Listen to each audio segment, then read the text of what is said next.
చౌదరి గారు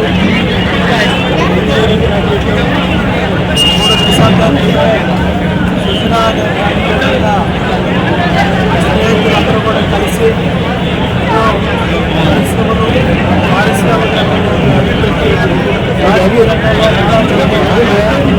మొదలుపెట్టి ఒకసారి రాజ్యసభ సభ్యుడిగా 4 సంవత్సరాలు అటు అమరావతి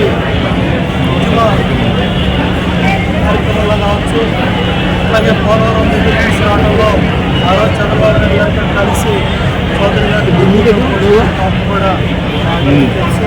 అందరం కూడా అనుభవంలో కలిసి ఇవాళ మన ప్రాంతం నుంచి ఇవాళ ఏదైతే అందుబాటులో ఉన్న ఈ నియోజకవర్గంలో పేద ప్రజలకు సేవ చేసే అదృష్టాన్ని ఎన్డీఏ కూటమి ఇవాళ చౌదరి గారికి ఇవ్వడం జరిగింది. తప్పకుండా ప్రతి ఒక్క ఓటు మహాశయుడు కూడా ఎన్డీఏ కూటమి అభ్యర్థి చౌదరి గారిని మంచి మెజార్టీతో గెలిపించి ఈ ప్రాంతాన్ని మోడల్ నియోజకవర్గంగా ఏదైతే ఎంతో పనిచేసే అవకాశం ఉన్న ప్రాంతం ఇది. అన్ని పార్టీల కార్యకర్తల నాయకులు కూడా చాలా బాగా కష్టపడి పనిచేస్తున్నారు.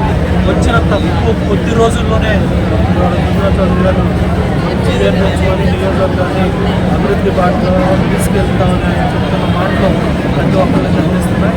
విజయానికి తీసుకెళ్తా ఉన్నారు. మంచి మెజార్టీతో విజయవాడ పశ్చిమ ఎమ్మెల్యేగా చౌదరి గారు గెలవబోతున్నారు. ఈరోజు మరొక శుభదినం.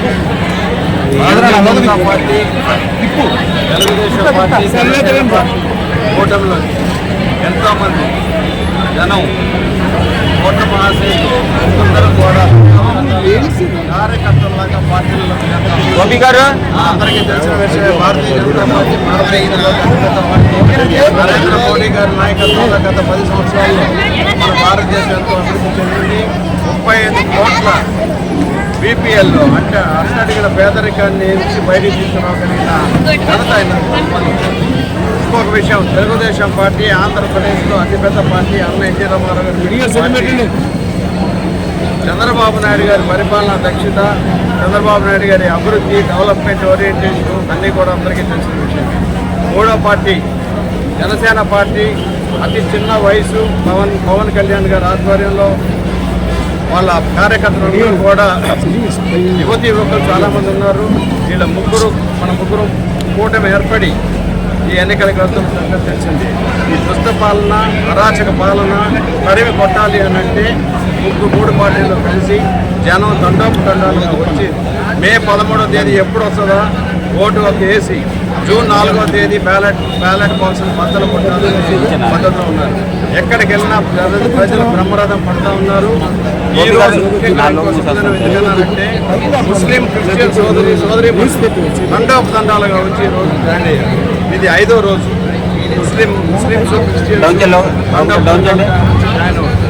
అనేక మంది ప్రతిపక్ష పార్టీ వాళ్ళు దొంగ సోషల్ మీడియా సెట్టింగ్స్ పెడతాం, ఇవన్నీ చేస్తున్నారు. ముస్లింస్కి క్రిస్టియన్స్కి భారతీయ జనతా పార్టీ కూటమి మీద అన్యాయం చేయబోతుందని ఏమీ లేదు.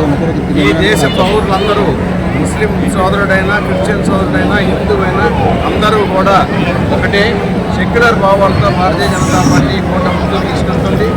ఏ కులమైనా, ఏ మతమైనా ఒక భారతీయ పౌరులందరికీ కూడా ఒకే విధంగా పరిపాలనించి వాళ్ళందరినీ కూడా అభివృద్ధి పనులకు తీసుకెళ్లే విధంగా ఈ ఎలక్షన్ అయినాక ఎన్డీఏ ఢిల్లీలో రాబోతుంది, ఎన్డీఏ ఆంధ్రప్రదేశ్లో కూడా రాబోతుంది. కాబట్టి ప్రజలందరికీ మరొక్కసారి కోరుకునేది ఏంటంటే ఉదయం 6 గంటలకే వెళ్ళి 10 గంటల లోపల 75% పైన ఓటింగ్ పర్సెంటేజ్ అవ్వాలి. అయిన రోజే ప్రజాస్వామ్యం, నిజం ప్రజాస్వామ్యం బయటకు వస్తుందని చెప్పి అందరికీ కూడా మనకి